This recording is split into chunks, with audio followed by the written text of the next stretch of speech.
बच्चों, हम लोग पढ़ेंगे वांडर वाल्स समीकरण। वांडर वाल्स समीकरण।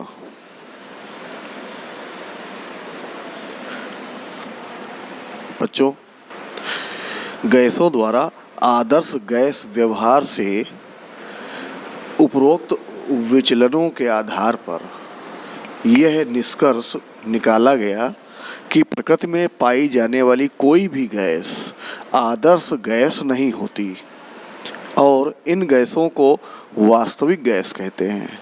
एक बार हम फिर से बता दें कि गैसों द्वारा आदर्श गैस व्यवहार से जो भी उपरोक्त विचलन आए हैं, उस आधार पर यह निष्कर्ष निकाला गया कि प्रकृति में पाई जाने वाली कोई भी गैस आदर्श गैस नहीं होती और इन गैसों को वास्तविक गैस कहते हैं।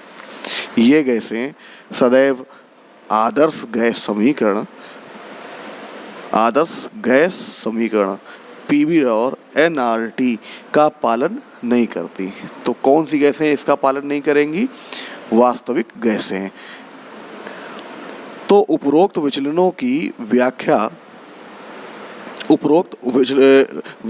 व्याख्या करने के लिए वांडर वाल्स ने आदर्श गैस समीकरण में कुछ संशोधन किए और इस संशोधित समीकरणों को ही वांडर वाल्स समीकरण कहते हैं। तो क्या संशोधन है उसको देखिए कि P plus A upon V square, ये दाब में संशोधन इतना जोड़ा गया, ठीक है, और ये आयतन में संशोधन किया गया बराबर RT।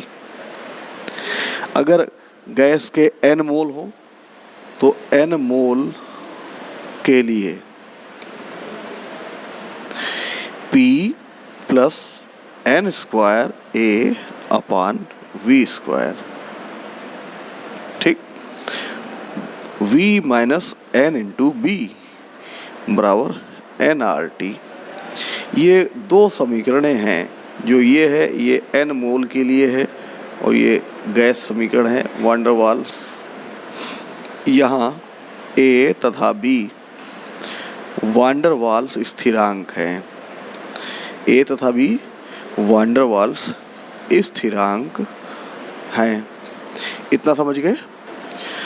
अब हम यहाँ पर वांडर वाल स्थिरांक A तथा B के मात्रक निकालते हैं। A तथा B के मात्रक। पहला मात्रक हम निकालेंगे जब दाब को वायुमंडल में और आयतन को लीटर में लिया जाए। दाब वायुमंडल में और आयतन लीटर में लिया जाए, तब हो जाएगा A। हम इसका मान देखेंगे तो A बराबर हो जाएगा PV square upon N square. तो मात्रक क्या हुआ? P का मान हो जाएगा ATM यानी वायुमंडल, और ये है litre square upon mole square. यह हम A का मात्रक बताएंगे तो एटमॉस्फेयर यानी वायुमंडल, लीटर स्क्वायर और मोल की घात -2। इस प्रकार से ये A का मात्रक बनता है। इसी प्रकार से यदि हम B का मात्रक देखें तो B बराबर होता है V अपान N, और V का मान है लीटर में, N है मोल में। तो B का मात्रक क्या बना? Litre mole inverse. तो इस प्रकार से A और B के मात्रक हमने निकाले।